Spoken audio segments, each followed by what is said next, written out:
So, welcome to another episode of Twice Told Tales. We're going to talk to Houman, who's based in Adelaide in Australia and is planning to return to Iran actually very soon. He is a PhD in intercultural drama, and I'm going to ask him to introduce himself to our audience. Houman, will you please introduce yourself? Thanks very much, Setore and Chris, for having me today. I moved to Australia around 10 years ago, almost 10 years ago, and I'm about to leave the country soon. What I've done is mainly in the field of intercultural theater, which led me to colonial and political theories. And now I'm here to help you having a perspective from outside Iran about the protests that have been happening since the death of Mahsa Amini. Yeah, that's great because, go ahead. Yeah, I think it's very important that you, as a member of the Iranian diaspora, also tell us how you feel about these protests and what are the things that you have been observing. Because while I think the voices of the Iranian expats should not be amplified over the voices inside Iran, I think their voices also should be heard, and that's important. So, yes, Chris, do you want to ask? Well, I was going to say also having a PhD in intercultural drama definitely helps these days, because I think a lot of the problem now is we have a narrative that has been developed over years of propaganda in the West, and it's become enculturated to the point where even left-leaning people are stepping over they're stepping into massive cultural centrism and not appreciating that there are a diversity of opinions on this world about how people should live and what constitutes a society. And I think that's something we can get into, because that seems to be what I've seen as the biggest pushback from people who should be allies against any kind of colonial activity of the West, who now just can't get over the fact that women wear cloth on their head in some parts of the world. It's pretty unbelievable. And by the way, I have a cloth on my head today in solidarity. For different reasons, but I don't feel oppressed. Yeah, that's good that you don't. So maybe, Houman, can you tell us about the first time you heard the news and about the protest? How have the things been developing in your point of view, and what are your observations? Yes, so it was a very really upsetting moment for the whole country when this happened. Mahsa Amini is taken to the police station, and we see a footage that shows her having a conversation with one of the officers over there. And it's pretty obvious that she's talking about her dress, that what's wrong with this, because her scarf is pretty long, like almost 3 meters maybe, and she doesn't look like somebody who should have been there. And then she collapses after having that chat with the officer, and after 3 days she dies in the hospital. So this really outraged people in the country. Even a lot of people who are more religious, they cannot accept the way that guidance patrol is policing people's dressing. And that was why a lot of them showed solidarity, and they wanted to protest what happened. And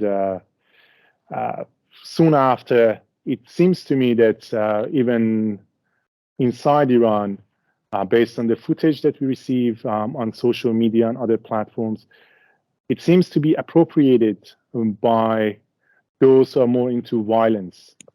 But what I would like to say here is that the concern was legitimate. I personally think that the guidance patrol has had a bad reputation for a reason. It's not something that came out of nowhere. And it was like a result of a lot of things piled up over the years and suddenly showing itself in that form. But then from outside Iran, a lot of Iranians I see, even those who oppose the government, who would like to have regime change and so on, even those people, they seem to be having very good intentions to support the protests and seeking justice for Mahsa Amini. But then what happens here, based on my experience, when I was in 2009 in Iran, when the so-called Green Movement happened, people who were outside the country, they were way more concerned. And what we were seeing in the streets were different from the image they had in mind. And I think this is overwhelmingly happening again at this moment.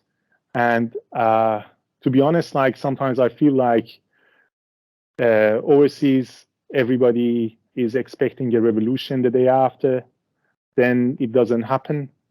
They go to sleep, and the day after, efforts start again. A lot of hard work they put together. But who is benefiting from that? We should talk about this. Who is actually trying to outrage them?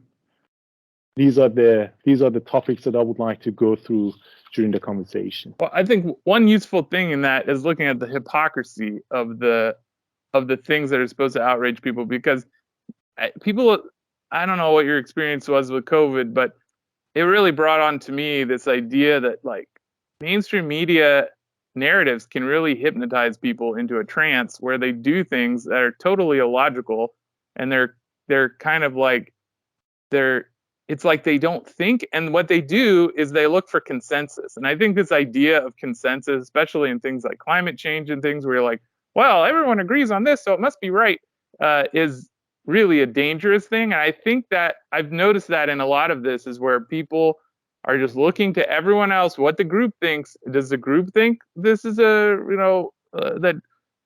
is a revolution in Iran? Well, it seems like they do, so it must be. I don't know anything about Iran, so let's just go with the group.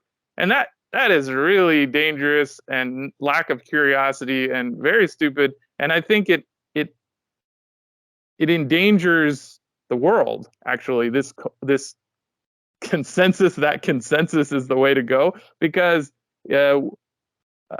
that's not how science works for starters. But that really means that whoever has the most money to buy the most media can get what they want done, because it means everyone is just going to go with whatever the most people think, or what they think the most people think. And I think that with mainstream media, the perception is often false. Like the idea is that, well, if every single channel on the TV says this, and that means every person must be thinking this too, and there must be the majority of people thinking this, when in fact it could be extremely minority opinion, or something that nobody even cares about, but they can create the perception that the world is united in supporting this thing. So, and oftentimes it's very hypocritical. Like the idea that a woman who the Iranian government very unusually released video from within the women's detention area.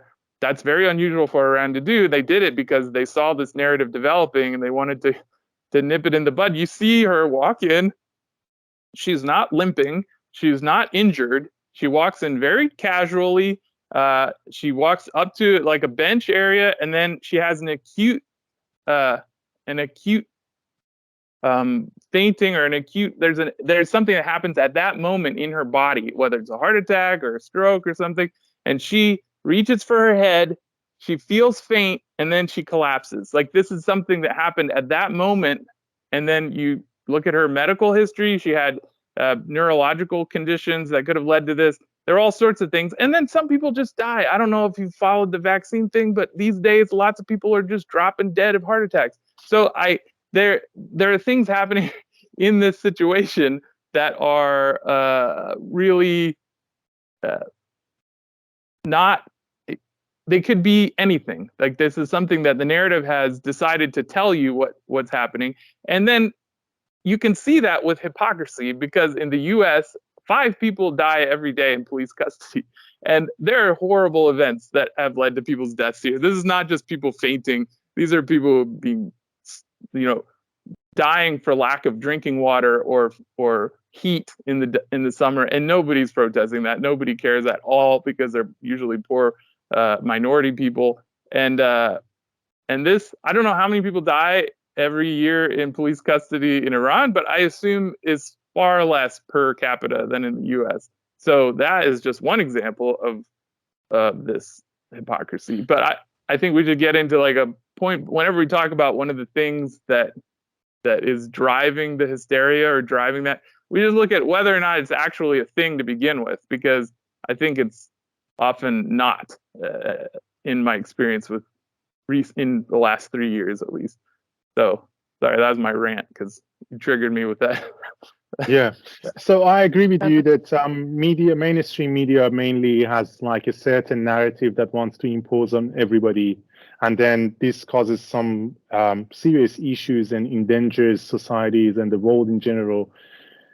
In this case, we haven't actually seen any evidence of Mahsa Amini being beaten or tortured before her death, but there has been like evidence showing that she had preconditions and so on. Also, what they concluded, doctors and over in Iran doesn't really confirm any beating. But anyway, put that aside. I think, of course, when somebody dies in custody, the police should take its responsibility, but it's different from the way it's portrayed. Mahsa Amini died there. She had a conversation, and right after the conversation, she collapsed. Yes, if she didn't have that conversation, she could have been alive now. Who knows? But it doesn't mean that she was beaten. I haven't seen any evidence, and anybody who has some, I really encourage them to bring it to the public and let people know what's happened. Oh, they would have if they had it, because there would be a lot of money.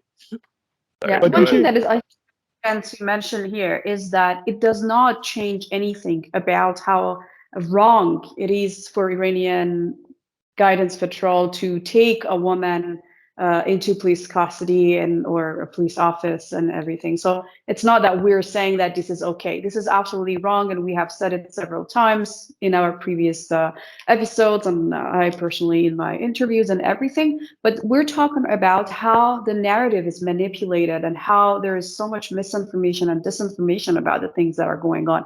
How it has become very easy to just claim anything and then let it go viral without anyone taking any responsibility for just spreading lies and rumors against Iran. But why do you support mandatory hijab? Sorry, I had to interrupt because I just heard you say you support mandatory hijab.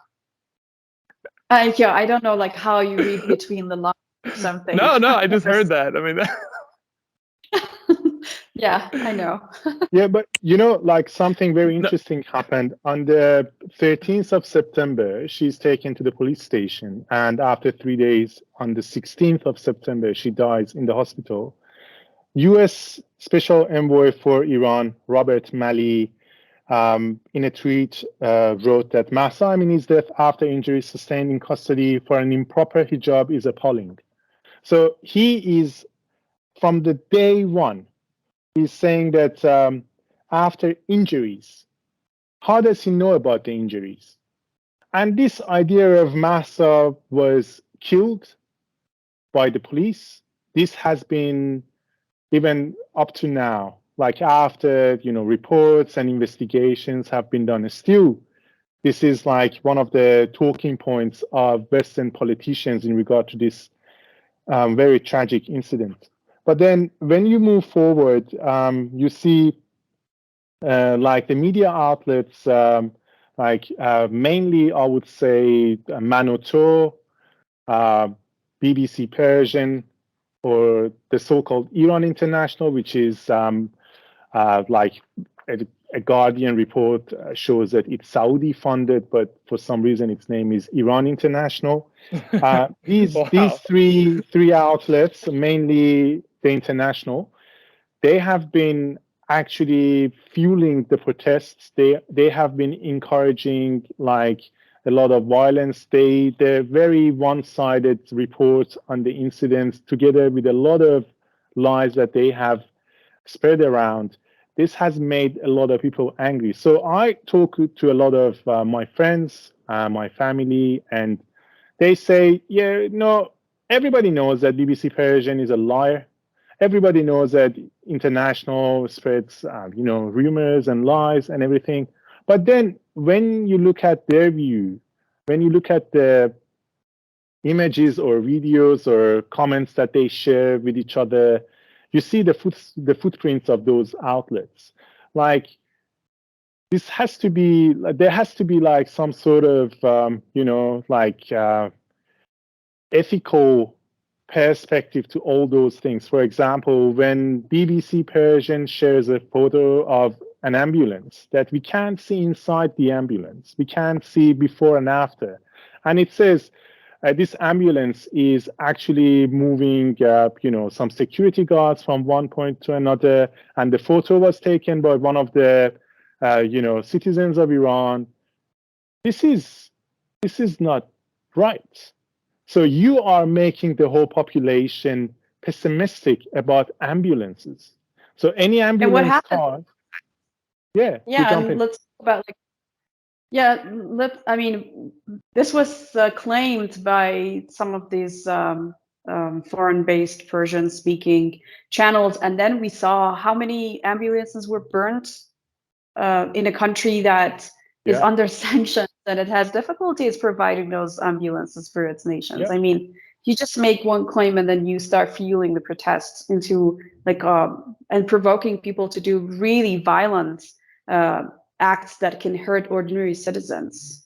And what better target than like ambulances? I mean, it's like easy to burn an ambulance, so it's not going to prevent protests from doing it. I just wanted to note also that when I was mentioning mandatory hijab, I was mocking the stupid comments and world that whenever they hear you interviewed, they never listen to the fact that you're against mandatory hijab and against the police, because they can't function that you're wearing a hijab. They can't understand that in their brain that means you can have a diversity of opinion. But because hijabi women are like the last like they'll listen to any woman with whatever colored hair or whatever. Any woman now can speak their mind, but hijabi women are not allowed to have an opinion in the left still today because you're oppressed by men. So I just wanted to lay that out there in case anyone's listening and deciding to stop listening because of this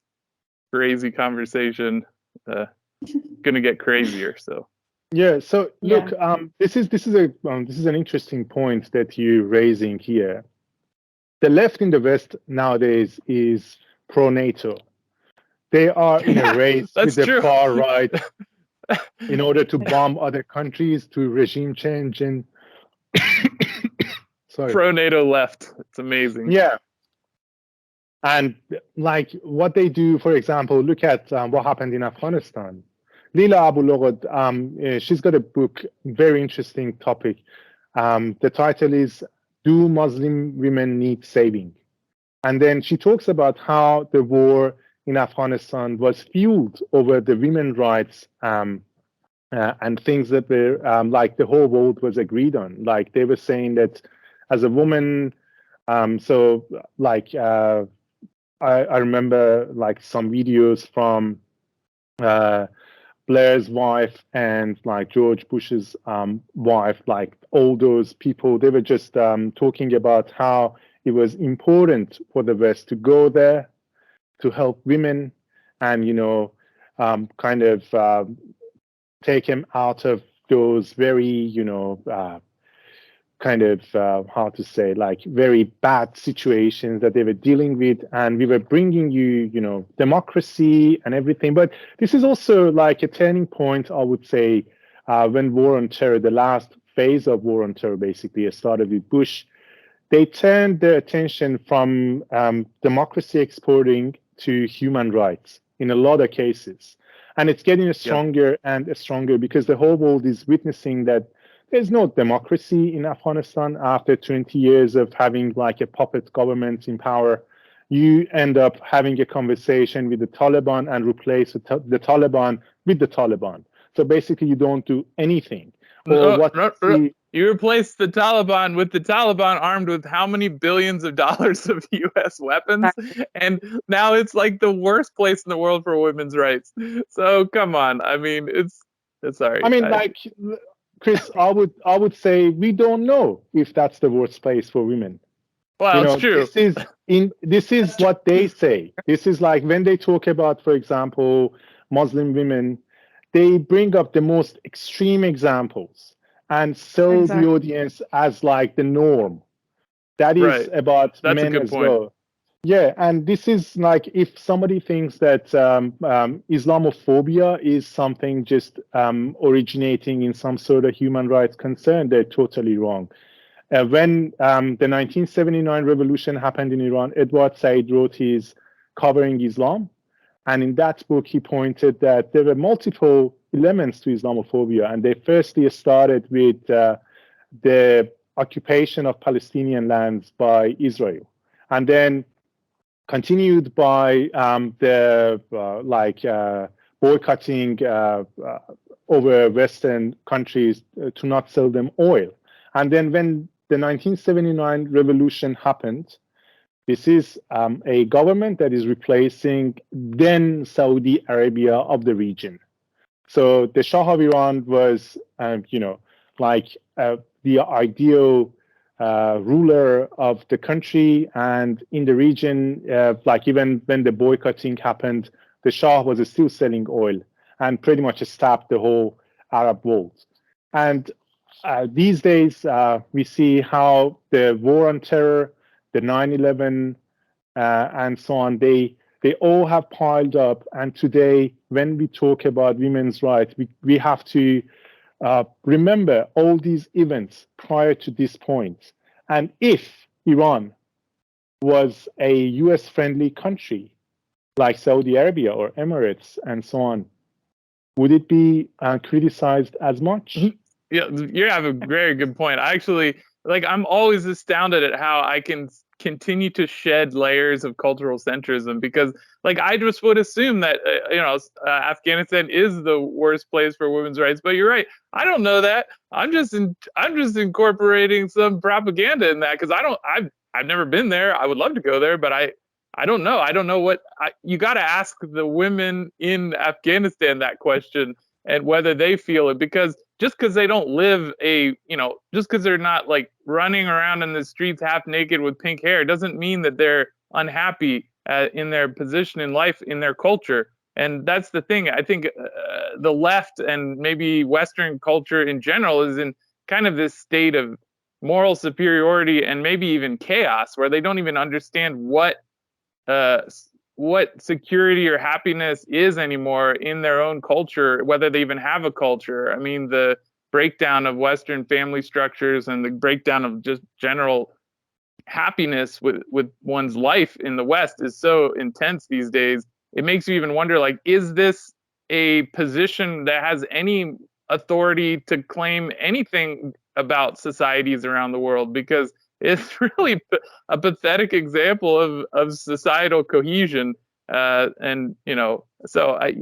good point. And thank you for shedding one more layer of cultural centrism on my point, because we don't know that. We really don't know if women are unhappy in Afghanistan. What we know that is, yes, women are more restricted comparatively to the time that the US had occupied Afghanistan, but they're not bombed anymore. So yeah, we always equate miniskirt wearing with happiness in the West, which is really funny. If you talk about pre-Russia, Russian war, Afghanistan, or even Palestine or whatever, people will show you black and white photos of women in miniskirts on the street or skirts on the street, and they'll be like, "Look, it was much happier back then." And it's just funny how that. I mean, okay, there might be more liberal, but that is associated with key female happiness, which is I don't even. How would you respond to that, Satara? They do the same with Iran. Houman, you have probably seen the memes that Iranian women before the revolution and Iranian women after the revolution, and they just show you that there are women in miniskirts, but then they don't talk about the literacy rate, the number of women going to universities, the number of women running in key like sectors of the government and anything. They just show you, and there was one meme mocking that, like basically women in swimsuits at University of Tehran, just to mock how this is so ridiculous, talking about women's right, just judging from the way people dress. And, nobody in the world goes to university in swimsuits, right? But they wanted to mock how this is so ridiculous. And they made this fake meme that there were a couple of women at a university and they were wearing swimsuits, and they said, this is Iran before the revolution. And then there was a picture of actually women from Saudi Arabia or some other country where they covered a face too, because that's not something that happens in Iran, and saying that this is a woman in Iran after the revolution. I mean, sometimes even the pictures are not real. Yeah, and also like the fact that women's freedom is defined based on how much of their skin can be exposed. This is very liberal. And it has even when you look at the photos of Western European women before the world wars, it is not really what that looks like the way that they dress up today. These are very different things. And also when talking about something like happened in Afghanistan, a lot of these liberal feminists, they were thinking that, okay, we went there and now Afghan women won't have hijab anymore. But the Taliban didn't bring burqa to Afghanistan. So when you eliminate the Taliban from power, it doesn't mean that you can eliminate the cultural aspects of the country. And this works for Iran as well. Like if you can find some very, cherry-picked photos of the pre-revolution era in Iran, it doesn't mean that was for everyone. It's like a certain group of people or class or whatever you call it, and it doesn't apply to every single woman in the country. And even today, when we talk about how to wear your headscarf as a woman, you don't see the same pattern in every corner of the country. Exactly. Yeah, I think it's the sad thing about this that really hurts me on the left, on the genuine, even the genuine left, like people who really do get most things, is there's a lack. It's difficult for people to be truly empathetic across cultures. I mean, like I was saying, I keep learning more ways to do that, but to be there is generally human rights. There are certain things that people have a right to, that's really enshrined in the Palestinian issue. So you can research that if you want to know what really are kind of like universal human rights values. But the idea, left-leaning people just can't empathize with the fact that women who are raised in a religious Muslim context, they wear a hijab it would be as if you were telling women in the West that they are being oppressed because the government says they have to cover their breasts. Like they have to cover their breasts. There's a law that if you don't, which is true, if you walk around as a woman with your shirt off, in most places in America, you'll get a police ticket. And it's but that's not really a law that they have to enforce, because women generally, culturally, feel shame if they're exposing their breasts. And it's the same if you're raised in a context where you're where you honor your religion by being humble and covering your head. It's the same as being humble and cover. You don't walk around exposing everything. And it's just because the cloth gets a little further up, it's not down here, it's more up here. It's not. There isn't a difference. It just looks different. It's different than what you're used to. But for the other people, that's the same feeling for them. So if you force someone who wears a hijab to take it off and not wear it, it feels just the same shame as you would if you had just picked a random woman in America and told her to take her shirt off and walk around in public. That is the same feeling of shame, and but people can't process it. But they'll be like, oh, it's just my head. But to another person who's raised in a different culture, that is as much shame involved there. So it's like, it's sometimes shocking to me that people who believe they're on the left and have this whole moral superiority thing can't just process that one little, like, just ability to just move beyond it. I mean, even for, yeah. Anyway, so yeah, I have never been asked by a feminist in Australia about, like, for example, women's wages in Iran, about their really, rate oh, that's rate amazing. of literacy, the rate of literacy, or like what is their role in the society or in governing the country. Like, this is all about how they dress up, and It's amazing. that is pretty saddening to see how naive has become the left in the West in general.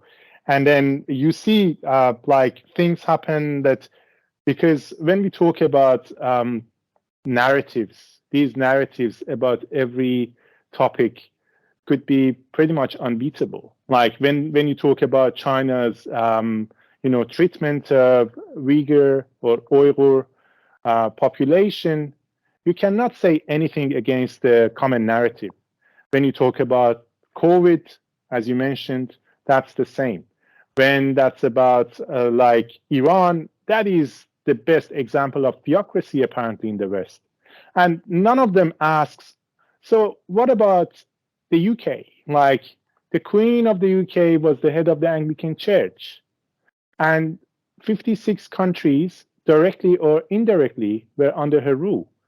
So is it theocracy, or as you call this, is it democracy, or what? I don't see any of these conversations happening. And then it becomes like very simplistic when they talk about the situation in Iran. For example, one of the topics that I noticed in the past couple of weeks mainly was the use of word Jina instead of Mahsa. Jina, apparently Mahsa's Kurdish name was Jina. And what they're saying is that in Iran, Kurdish people are not allowed to name their children with Kurdish names, and they have to choose either Arabic or Persian names, which is not true. I heard from a Kurdish friend from Turkey that they had some sort of restrictions like this in the past, but not today. I can't reject or accept what. Yeah, you jump in. She looked it up, actually. Actually, yeah, I looked it up in the official website of the, as we call, Sabta Ahval, where people can search for names that are allowed, because there is this cultural preservation by the government that you cannot, for example, choose an English name, but Kurdish, Azeri, Arabic, Persian names are allowed. And in Iran, more than 5,000 people are named Jina, actually. So this is basically totally false. I have cousins who are like half Kurdish and half Persian. I don't know what that means by Persian anymore, because nothing. I mean, yeah, we know.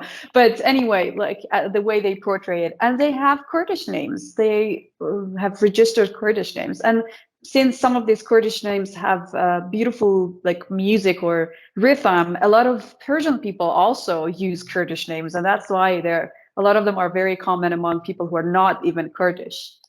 Yeah, and I just want to say, like, the reason that they outlaw English names isn't because it's like a middle finger to England. It's because there is a real cultural oppression of all these English names coming from Hollywood and movies and everything, and there's a real threat to losing the traditional naming that Iranian culture and the diversity of cultures that live in Iran have. So there's this kind of, it's a way of preventing that like homogenation of.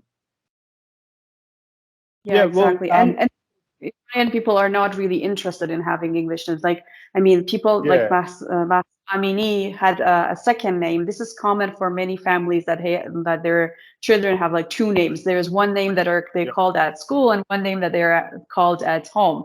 And it doesn't mean anything, like one of them was forbidden or anything. So they could, like, the unofficial name, it could be English, but I have never seen even one person in Iran with an English name.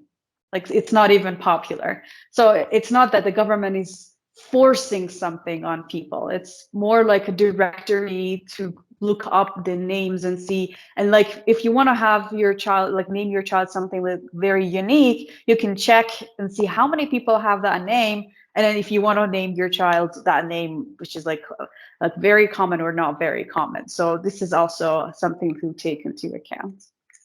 Yeah. Yeah, So Houman. the reason I brought this up was that they introduced her as Gina over Massa in order to identify her as a Kurdish woman and say that she was basically killed, as they say, because she was Kurdish.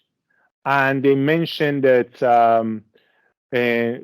like the word Kurdish without even saying her Iranian, background.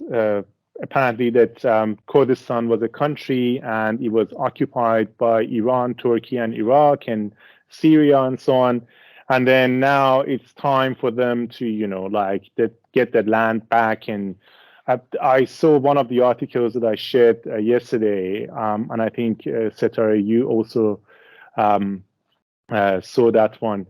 That was about like using the word homeland, Mahsa's homeland in Kurdish region. Like Wow, Iran is they say Mahsa's that? homeland. Yes, Oh my God, Mahsa's that's homeland good is propaganda. Iran. Oh Mahsa's man. homeland is bigger than Her said Kurdistan. that. Yeah, her father even her father said that her daughter's case has nothing to do with being Kurdish, and she belongs to all Iran, not the Wow. Kurdish speaking region. Yeah. Yeah, The Kurdish I homeland. actually listened my to a God. very short audio message from her uncle that was like really the very first days after this tragedy happened. He was really inviting people to this point that, look, it is for all of us. Like, this is the grief that we all sharing, and this is our country. This is not about like separatism and so on. But then it was like appropriated again by separatist, kind of parties that are like, some of them are based in Erbil in Kurdistani, Iraqi Kurdistan. And then like there have been a lot of developments over the borders. I'm not really aware of the details, but what I see here in Australia, generally in Western countries where we have a lot of protests over Mahsa's death, you can pretty much everywhere see separatist flag, the Kurdish separatist flag over the red, white, green, like pretty much the opposite of the colors used on for Iran's flag. And then there is a big sun in the middle of the flag. And if you have a look, you see like a lot of these people who are like diaspora. They can't really go back to Iran because they were either like themselves separatists, and that was the reason that they fled the country, or the children who were born here, raised here, and like in some events, like I remember 9 years ago, it was Reza Barati, one Iranian Kurdish refugee who died in one of the detention centers run by Australia but offshore. When he was killed in some events over there, we had this gathering here in Adelaide, actually the square that is just over there. I'm sitting here next to the square. There was an Iranian Kurdish woman who took the microphone and said, Kurdistan is occupied by Iran. And I'm like, what are you talking about? Like, if Kurdish people want to be an independent country, then probably Iran would be split into 10, because we have a lot of, ethnicities, and we have been living together for thousands of years. This is pretty much coming from the collapse of Ottoman Empire, when Europeans started making borders in the region, and causing a lot of issues, and pretty much like the focus was on courts, saying that you are the biggest, the largest minority without a country. Apparently, like having a country is a very racial idea. Like you got to have like a race or ethnicity to as a big group, so then you have a country. So it doesn't really have anything to do with like the facts that we're living with. Like I do not know my background properly. Like I know my grandma is Azeri, but I really don't know about the rest. Like a lot of them are from the same city as Setare Esfahan, but we are all mixed. It doesn't really make sense to me that, or in Kurdish regions, like a lot of non-Kurdish people are living, and also among Kurdish people, there are some divides as well. Like if you want to move forward, then like Kurdish people would be different groups. Then every group has to have their own country. Then you can come to the point that every neighborhood would be a country. What is the end goal for that? I don't understand this.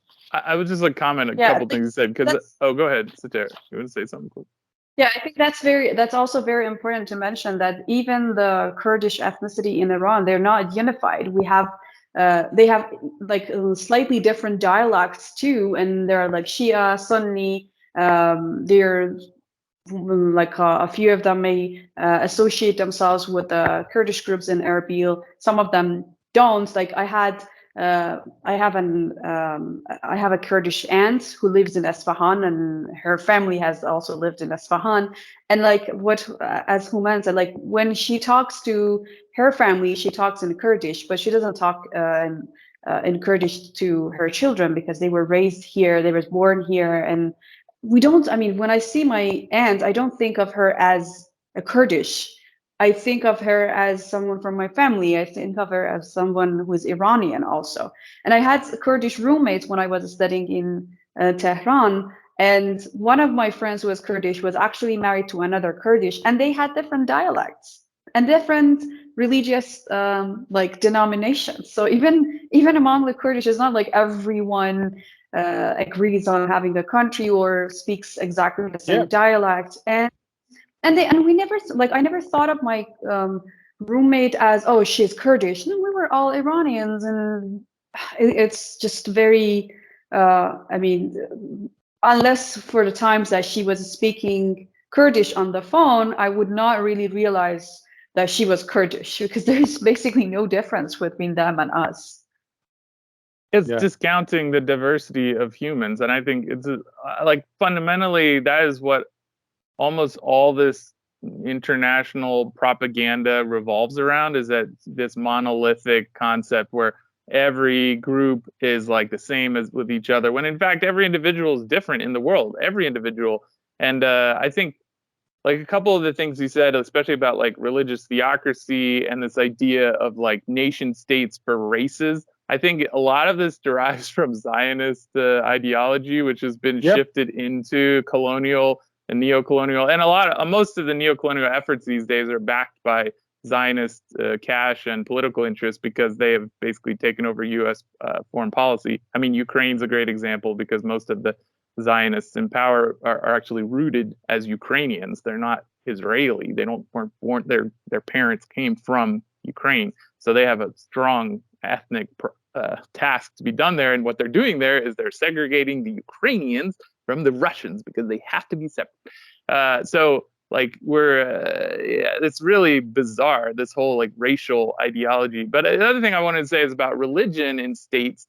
It's very fascinating when they focus on the religiosity of Iran, because that's what Israel is supposed to be. It's like this Jewish state, and it's all about Jews, but like only a third of them are theists, or no, a third are atheists. I think almost half are atheists, and they base almost all of their like what they do to the Palestinians, that we're coming here because God gave us this land. I'm moving from New York City to go steal a house from a Palestinian because God gave it to me. I mean, the idiocy involved in that is absurd, and it's the same. Like they're saying that this is a religious state and it's okay. And if you talk to them, they'll say, oh, because all the other states are Christian. America's a Christian country. And even right-wing Christians, who especially are influenced by the Zionist narrative, we'll say, oh, America's a Christian country, and they'll be like, oh, the laws come from Christianity. Well, that's the same in quote unquote Muslim countries. It's the same phenomenon. It's just like, basically you shouldn't kill people, and that's been around for a long time. So these laws come, and then the state uses them because they're handy laws, and you can reference a higher power when you make the law, so it's easier. But it doesn't mean it's a devilish concept to have religion as part of your legal moral code, because at least you have a moral code. Like a lot of countries now who have like separated from any kind of religious background, they can just argue away all levels of ethics. They can argue all the ethics away because there's nothing that everyone like fundamentally agrees on. Even if it's abstract, even if you are an atheist, you can say, well, this is at least this abstract goal we all agree upon for some reason, and we can just maintain a bedrock for society. Because if you don't have something like that, you can argue away anything. Like very talented lawyers could get you to, basically like, argue for euthanasia. I think Canada's a good example of that.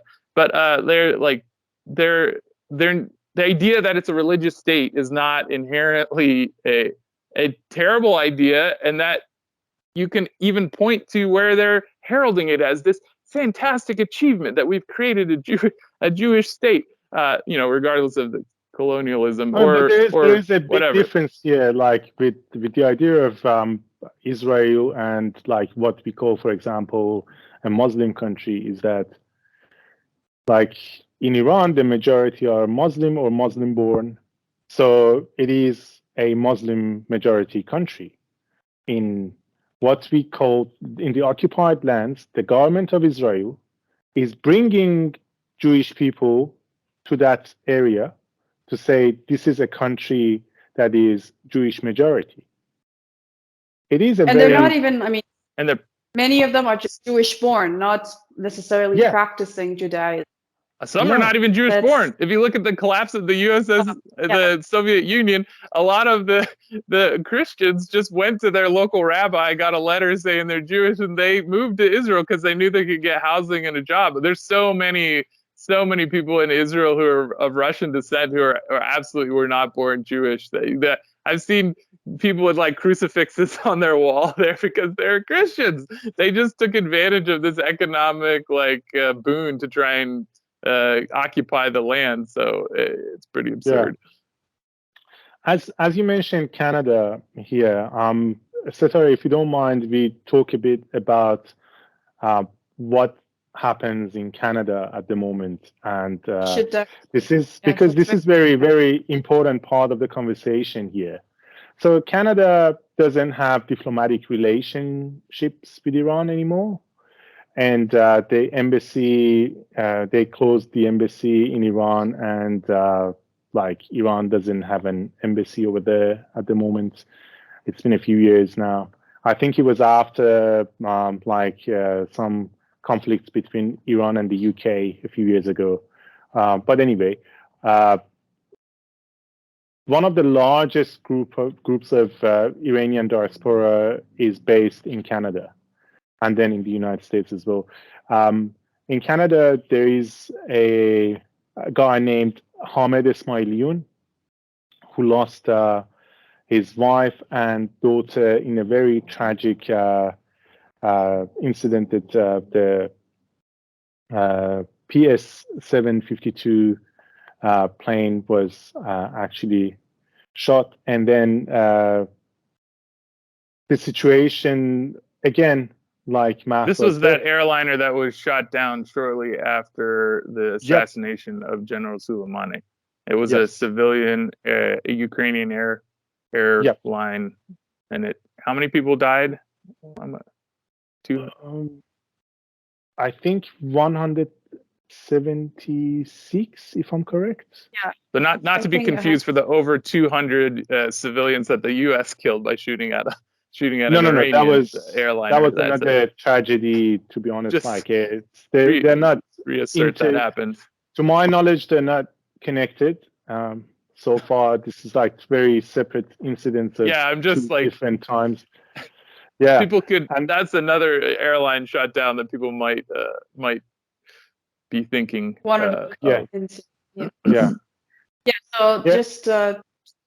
just very briefly mention, like, there is one that happened in the 1980s that was downed by the U.S. fleet in Persian Gulf, and there's Which what Reagan we were said we talking will never apologize for that, right? Ronald Reagan about. said we will never apologize for shooting down Iranian civilian aircraft and killing Yeah, not 200 only plus they did people. not apologize, they even gave a medal of honor to the commander which served that fleet. So that's a separate case. What we were talking Yeah. about is a tragic downing of the airplane by mistake by the IRGC in 2020, which took the lives of many Iranians and Afghans and Ukrainians. It's not only Iranians, but Yep. we never talk about the other nationalities that lost their lives. And it was really, really shocking for everyone in Iran and outside. But Yes. there are like points that we have to make about that. And by the way, also before getting into that, because I know that a lot of people, I mean, there are people who say that the IRGC did it on purpose, but even the official report by the Canadian government, who has been exploiting the case to pressure the Iranian nation, says that it was by mistake. Well, go ahead, please. Yes. So Hamed Ismailion, as a writer and one of those who was really badly affected by this event, he has been the biggest voice of those families who lost their loved ones. And then he attracted a lot of attention, support, and solidarity from Iranians and beyond. So he's been trying to do pretty much like, as a person who was having a lot of losses, and people really care about him every time they want to talk like about his bad moves. They always say, we stand with you for what happened, but Mr. Ismailion, this is not correct to do this or that. He first year started with calling for a no-fly zone over Iran, because he said that the Iranians are not trusted. They might down every plane that is crossing the country. And we know no-fly zone is like pretty much like calling for war on a country. And then something else that happened recently was that when the protests started, he tried to campaign to have a certain day for that, because the first one was on a Thursday after Mahsa's passing. And then I think, let me tell you the exact date. On the 20, it was the 22nd of September. And then on a Saturday afterwards, we had a bigger protest around the world on 1st of October in more than 150 countries, according to the BBC. We just quote them. I'm not sure about the number of 150, but anyway, the footages of protests show that a lot of people went out. A lot of people supported Mahsa. A lot of people showed their anger over guidance patrol and so on. But then Hamed Ismailion, who was behind that biggest protest, started asking people for supporting more sanctions against Iran, and then also pretty much like having no diplomatic relationship between Iran and the West. He's written a petition that has attracted over 300,000 signatures so far. And this is like one of those things that a lot of Iranians became vocal about. And they said, look, this is not correct. You lost your loved ones. It doesn't mean that you can ask for punishing 85 million Iranians. It doesn't mean that you can stop diplomatic relationships between Iran and other countries, because a lot of Iranian overseas, they don't have the permanent residency or citizenship of the second country. They have to go to the embassy. They have to apply for a passport. They have to apply for police check and so on. There are a lot of things that you can do at the embassy. And by closing all the embassies, it means that you're also punishing those overseas. So and sorry to interrupt you. And that's a very dangerous step towards more aggression on the Iranian nation. When you cut all diplomatic ties with a nation, what does that signal? It's basically a step towards like full-scale war. Even it could be could get up to that point.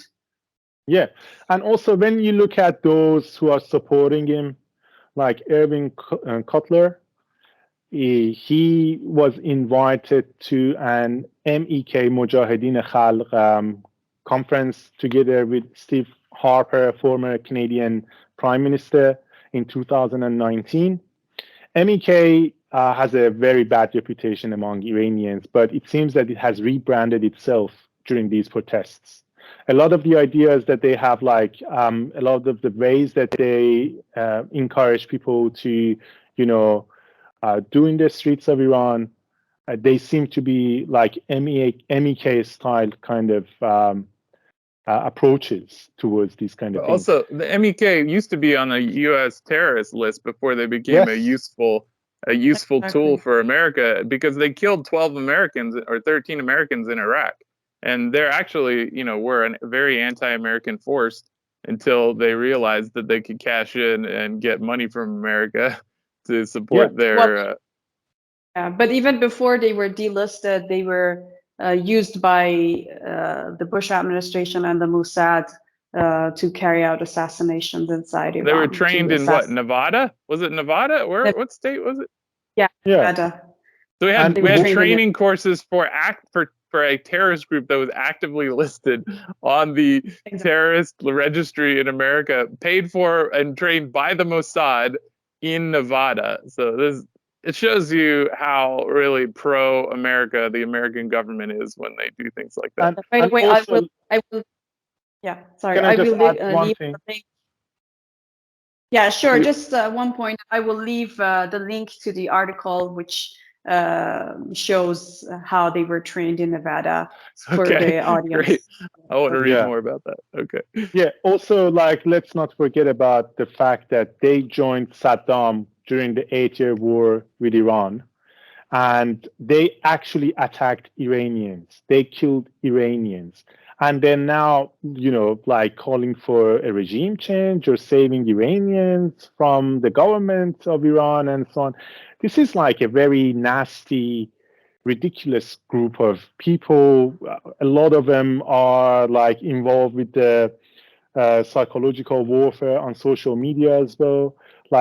It is the Cradle, I think, on 1st of October, or when was it? They published an article by which was about how the social media warfare was done against Iran, and there are a lot of first-hand evidence showing us that this is not really normal.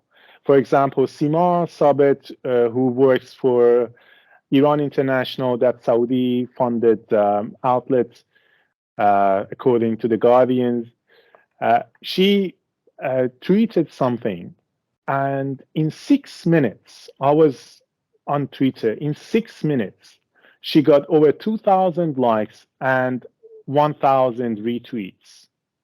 This is insane.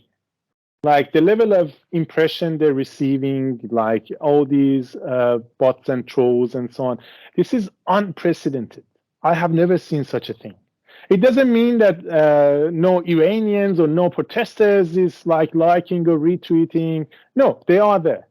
They are there. I'm not trying to,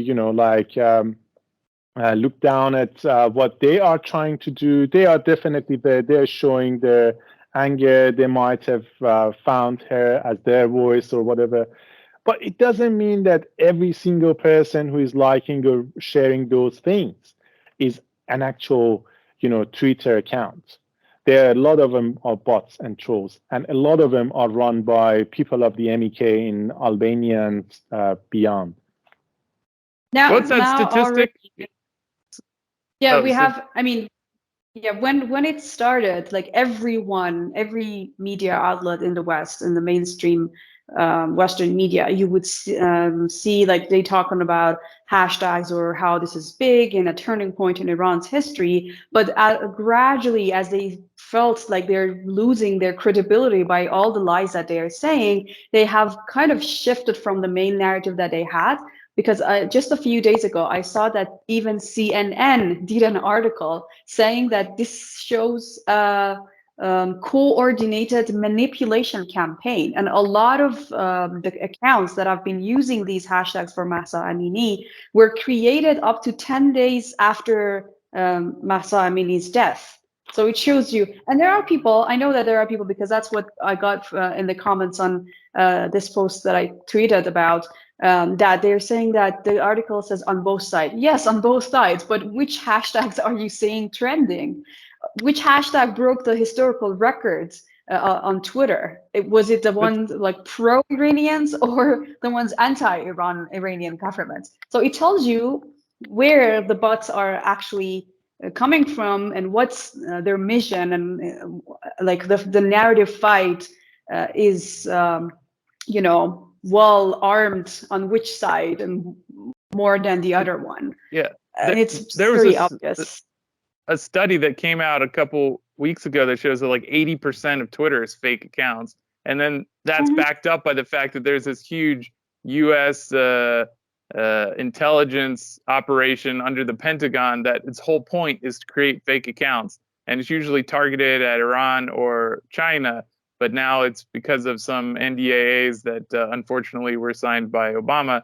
Now those what used to be foreign intelligence targets, it can now be directed towards domestic U.S. targets. So now we have basically our entire population being brainwashed by our own military using fake accounts. And what's even funnier than that is that Twitter is supposed to be this, great protector of speech and human rights and whatever. And they don't do a thing when it comes to like fake accounts that promote imperialist narratives, because we all know they're sort of like in line with the deep state.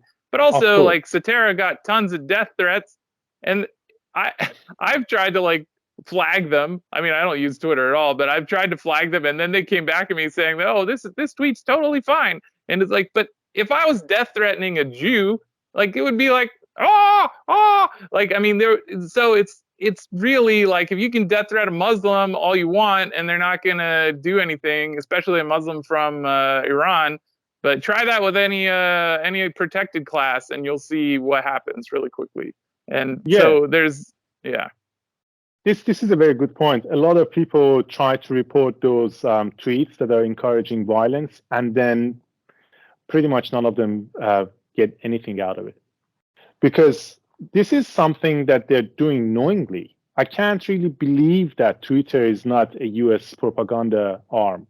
It is, basically.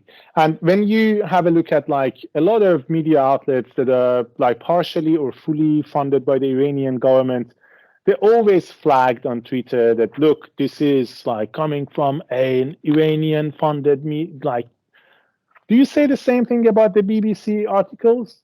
Do you say anything about the ABC or SBS articles that are funded by the Australian government? No, you don't. You have your targets. It is Iran, China, Russia, Cuba, Venezuela, and so on. Like these countries that trying to be independent from the US hegemony.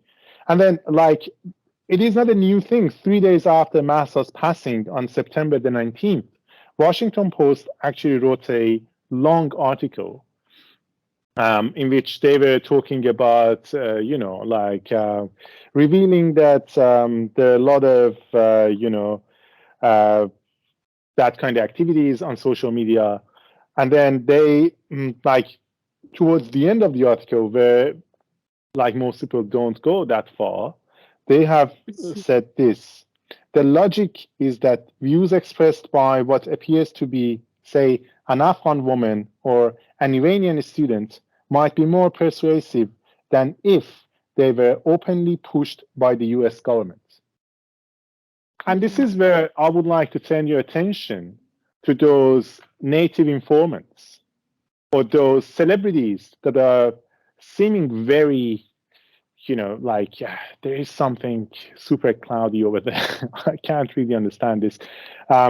Yesterday, there was an exchange between an Iranian famous rap singer named Hichkas, or Soroush Lashkari. His nickname is Hichkas, or Nobody.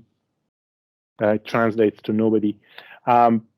He was criticizing one of the BBC reporters, BBC Persian reporters, over the fact that why doesn't she encourage the West or doesn't want the West to have a war with Iran?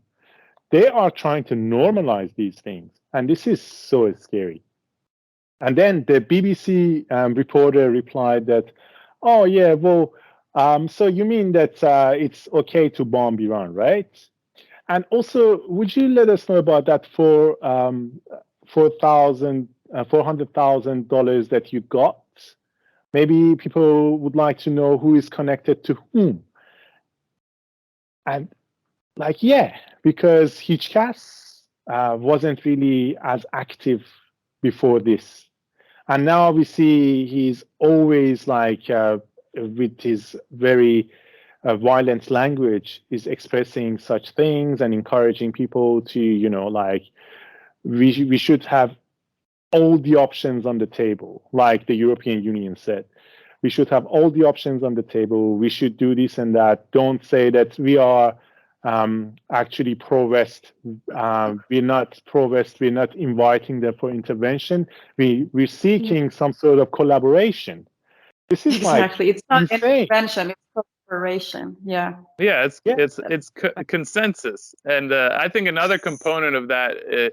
It's the idea. It actually also relates to consensus. It's the Noam Chomsky manufacturing consent. I forget who is his co-author. Anyway, he was the secondary author on this book called Manufacturing Consent, which is probably the most important thing he did in his life. Certainly nothing recently is very important that he's done, but he's kind of gone off the deep end. But his model there, the model that the two authors talk about in that book, is that what you do to create a consent among the population is you restrict the dialogue to you make it look like there's a diversity of opinion. You have like this back and forth, but both sides are actually agreement on all the things that you want to get done. So people are confused and they're like, well, I heard this great debate, but you didn't hear a debate because both sides want to have intervention. One wants to have it for women's rights, the other wants to have it for whatever. I mean, they'll have these.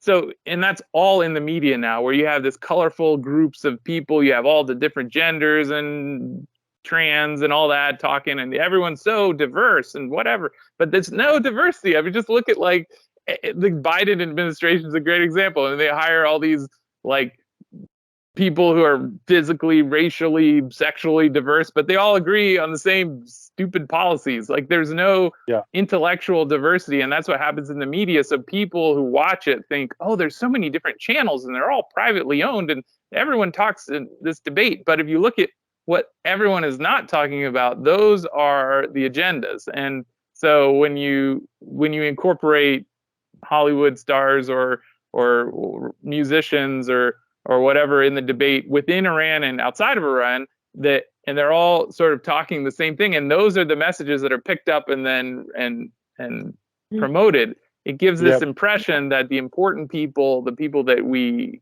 enamor in the public, are all on board with this thing. So we should be too, because consensus is the important thing. It's not my own research, my own curiosity as an individual looking into things and figuring out whether I should believe it or not, which is basically the birth of this podcast, because besides what people think when they listen to it, I am not paid by anyone to make this podcast. Certainly Satara is not paid by anyone to make this podcast. And even though she's wearing a pinky job today, it does not work for the Iranian government, even though the comments on every video she makes it because she expresses a insane diversity of opinion. Yeah. She's not allowed to have a diversity. You go ahead. Yeah, that's a good point that you brought up. I'd like to hear your thoughts, Houman, on this too, because like we are seeing some sort of division among the Iranian diaspora, But again, like not just division, it's like it's getting even hostile. But the consensus among all of them, the manufactured consensus, is that everybody wants this regime in Iran gone, right? Like you see that they are fighting, but everyone wants this regime gone. But some of them want it through regime change. Some of them want it through military intervention. Some of them are like asking for reforms, but a fundamental reform. I mean, this one is like very a minority, and I think people or groups like the Iranian American NIAC are among those who are saying that we need fundamental changes, but without sanctions. Like they are the ones who are more, probably they have the ideas more, closer to the ones who are actually inside Iran. But they're getting attacked, and like their members are being called regime stooge as well, and they're receiving death threats and cancellations and everything too. But I mean, overall, you see that like this is the message that you're getting, that everyone wants this regime gone. How do you feel about that, Houman? What do you think about? This is like before I respond. Also, my battery is going flat soon. I would like to respond to this, and if you don't mind, like we talk about the celebrities a bit more before we Sure. end up the session. I'm happy to continue afterwards if you would like to. But to respond to you want to question, plug in your phone? If I can get a minute, if you let me respond to this question, then you continue the chat and I'll bring a charger. Okay. So what happens is, like, the first day of protest, it was a Thursday, I think. It was 22nd of September. There were also the people out, and from somebody being against guidance patrol to like those who are calling for regime change or like another revolution and so on. But the more we actually see these protests are developing in especially Western countries, the more they become radicalized. So we had, like, at the beginning, we had some clashes between some protesters and the police in France and the UK. In one occasion in the UK, 5 police officers were severely injured and 12 protesters were arrested. Then in France, they were tear gassed. In Canada recently, one protester actually knifed a random person who was a delivery guy over there. He was Indian, and to him, he looked like a regime agent over there to see who is protesting to be reported, stuff like that. But this is crazy. Wow. And now we see, like, a lot of them, like Ahmed Ismailion, there's no mask anymore. Masks off. Ahmed Ismailion is calling for war against Iran. This is what he is trying to do. He can't use the word war still, but he will. It doesn't mean that like still those who got are sharing the same idea. No, I'm pretty sure that a lot of them are against, like, sanctions, are against, like, cutting diplomatic relationships with Iran, but they still go out because this is how it works. Even in this city, I know that a lot of organizers, like for the event of the 22nd of October, I think there are few groups that have applied to get permission from the city council, and the city council is so confused that, what are you guys doing here? Like, give us one group and we send police officers to protect you for the security of the protests and so on. Like, we can't have, like, multiple groups going for the same cause. But this is happening. Yeah. Right. It's dangerous. Yeah. Yeah, it is. While you get your charger, I get my charger, sorry. Yeah, I can continue this because it's very related to, like, how Sater and I met, because I went to Iran on a Code Pink delegation, and Code Pink is this kind of women-run anti-war group that was established as a pushback to the invasion of Iraq, and they're now, like, they're blinded by their own feminine tendencies or whatever, and it's so dangerous because they're promoting this idea of like standing behind the quote unquote millions of women on the streets in Iran, which I from what I understand, talking to Iranians, that there weren't nothing near 1 million people protesting, women protesting on the streets, and most of the protests were actually men. So at any rate, and not millions. But at any rate, it doesn't even matter what the details are. In this time of regime change pressure from Western governments, if you are standing up for the core thing that they're using to excuse their regime change, but you're doing it for a different reason, it doesn't matter. You're contributing to the regime change narrative because they're going to use you. You can be like, oh, but don't use guns to do it. But you're giving them the cover. You're providing the umbrella. You're building the protective armor, narrative armor to shield the regime change efforts. And not only that, you're building the protective armor to shield the funding of it. And that's the more important thing, because if you have Code Pink or whatever being like, we stand with the women of Iran, then you have all the government, like congressmen or whatever, being like, yeah, we even have the peace movement here supporting this thing. We better pump more money into helping in quotes, Iran. Then they have this money that they can put into weapons or whatever propaganda they want. So it's a slippery slope. I mean, I think what you do, if you're a peace movement and you're a woman, you say, look, this is for Iranians to decide. We have no comment on this. That's what you do. That is the safe thing for the world. That's a safe thing for Iranians.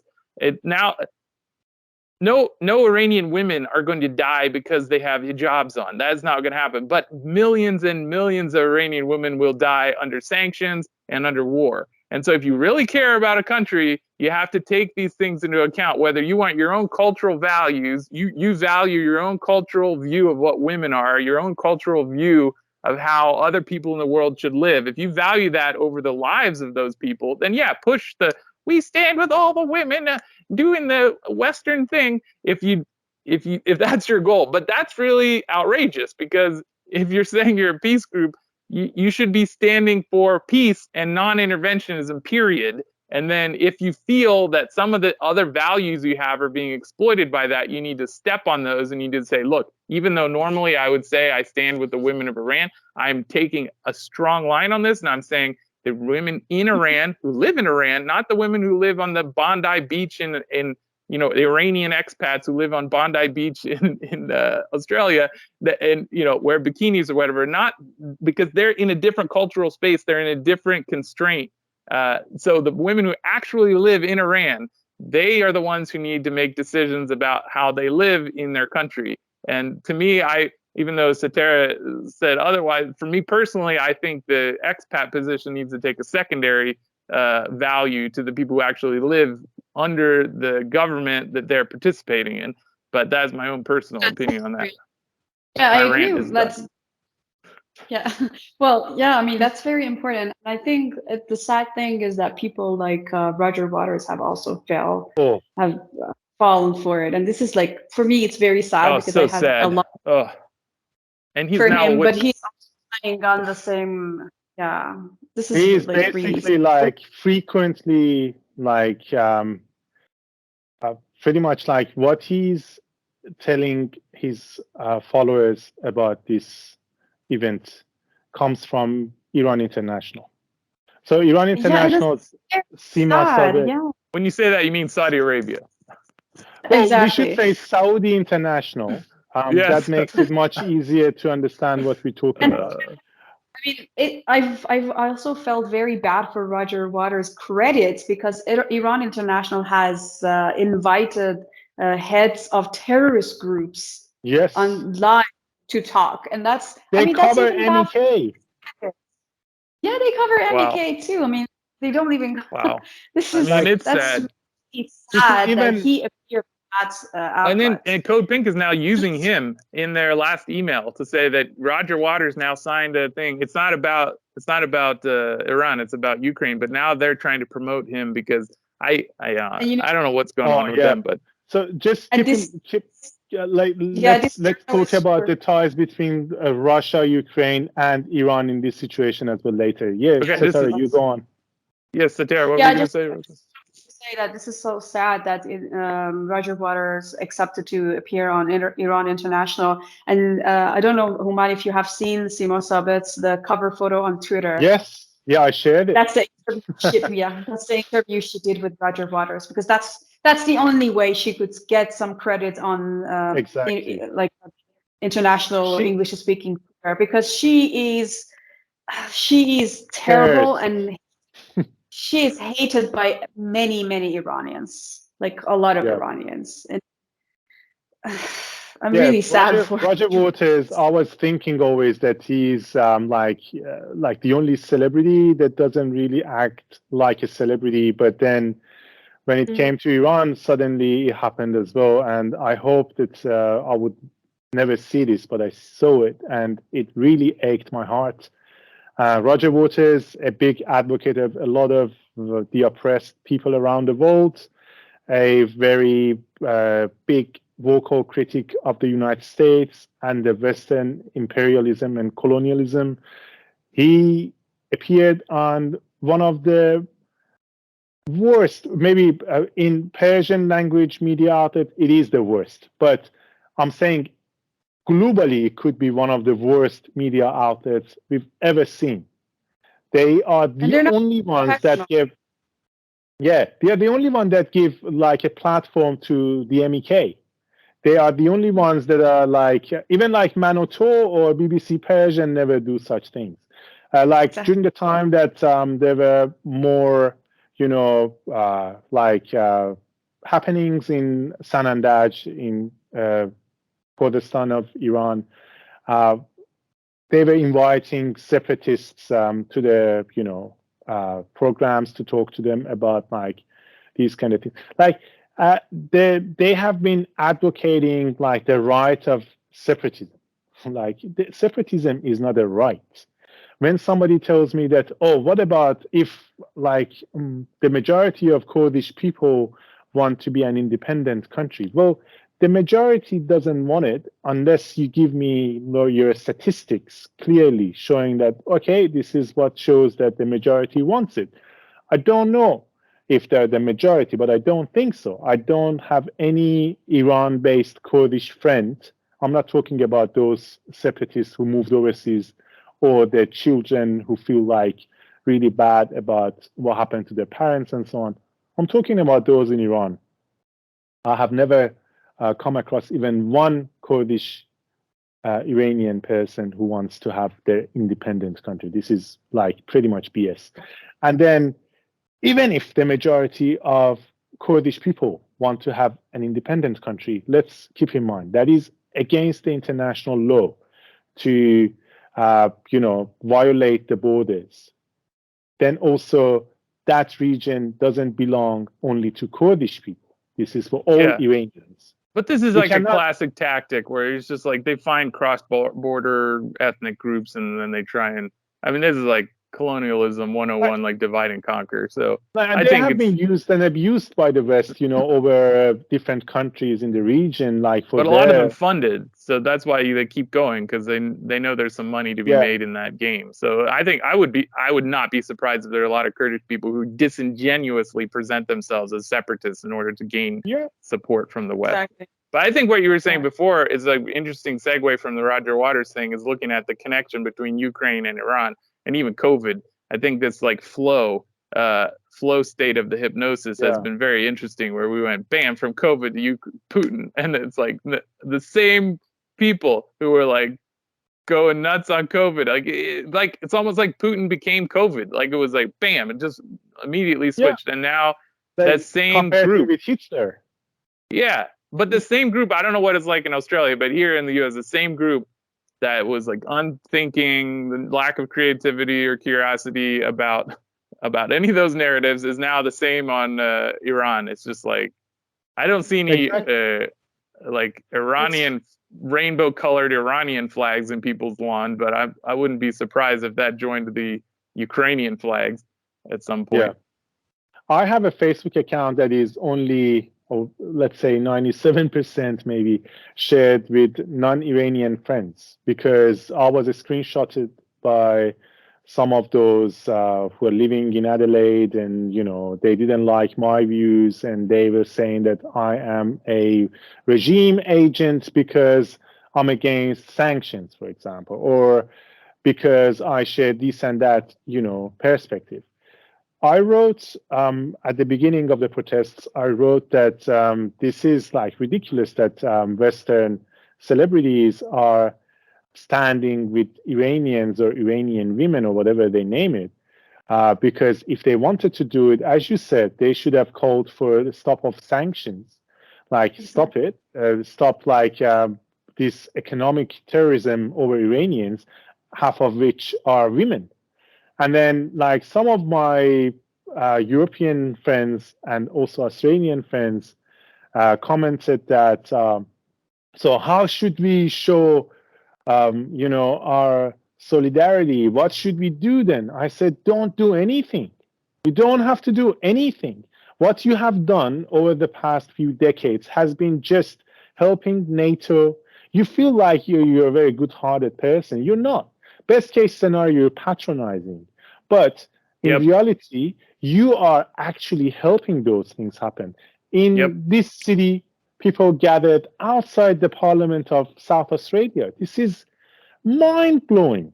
Like you're protesting Iranian government outside the Australian parliament, and then like you are covered by Australian media, and you should have a look at the comment section. They say, oh, what are they doing here? You're protesting in the wrong country. Why my tax should be paid for the security of this, BS or whatever. Well, do you think that those who went out, I disagree with that move, okay? But do you think those who went out, they don't pay taxes? A lot of them, including like me, myself, who live in this country, we pay taxes and we're not even permanent residents. We're not benefiting from the welfare system that I am paying taxes for. You are telling them that they can't actually gather for a protest and have a couple of police officers or more to protect them. This is like the way that they see this, or some of them were calling for deportation of those people. Some were actually very nasty and like really sharing swear words and so on. Like, this is the real face. Like, they are not happy with that. It doesn't matter what's happening. What's happening to Iranian people, for Australians and Westerners in general, is like an example of how hell could be portrayed on this planet. And be happy that you're not living in Iran. Be very grateful of the Australian government that actually bombs all those countries. Be happy with the Australian government that is, let me continue this. I'm very sorry. I'll give you an example passionate too. about this. Okay. Let's support the Australian government for its submarines that are actually having like a lot of money, like tens of billions of dollars of Australian taxpayer money is spent on those things to battle China, which is not a real threat. Australians are more concerned about China attacking Taiwan, which is one of its own provinces, than Taiwanese people themselves. Like, this is the environment that we're seeing here. And when you have that narrative, that very manipulated narrative that says Iran is the worst example of theocracy and women's rights are violated more than anywhere over the world in that country, we should just stand in solidarity with them. And then, like, they cut their hair, like just this bit of it. It is like to attack hair leprosy. The split ends. Yeah, that is for hair leprosy. Like. There's no other reason to it, and you see them. I'm gonna go to the barber and get a haircut, and I'm just gonna say it's for Masa. Iran. Yeah, exactly. Like a regular haircut. Yeah, how could those kind of people help us, or Iranian women in particular? This is like something that they are contributing to, and that is a war against Iran. That has been the idea for decades now. That they have been keen on attacking Iran. If they haven't yet, is because they don't know if they can succeed. And then, Exactly. like, Iran, like, with all its problem, this is the spine of the region. If Iran is not there, then the whole region collapses. You can disagree on many things with the government, but for the fact that they actually defeated ISIS together with Russia is a big thing. And I want to turn your attention to Russia, because now they say this is a false, this kind of misinformation that is spread out.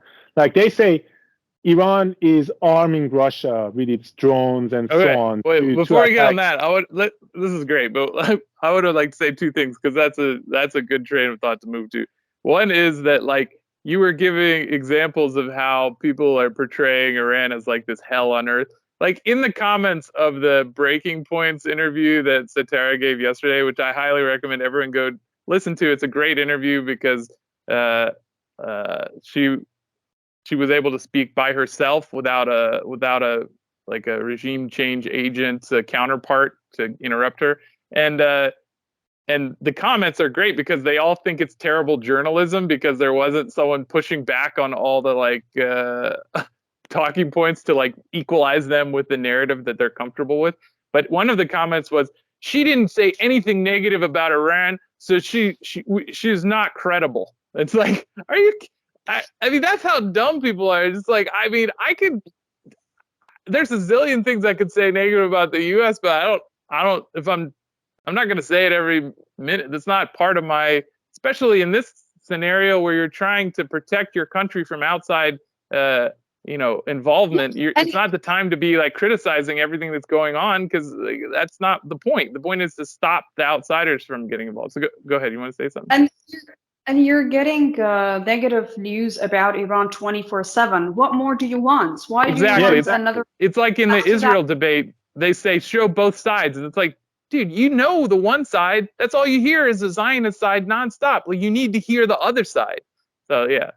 Yeah, Sorry. Here I had this conversation with an Australian friend as well. Like she was saying that both parties in they're responsible, Palestinians and the Israelis. And I was like, so if a woman gets raped, are both to be blamed? That's a classic example. Sorry, no, it's not that black and white.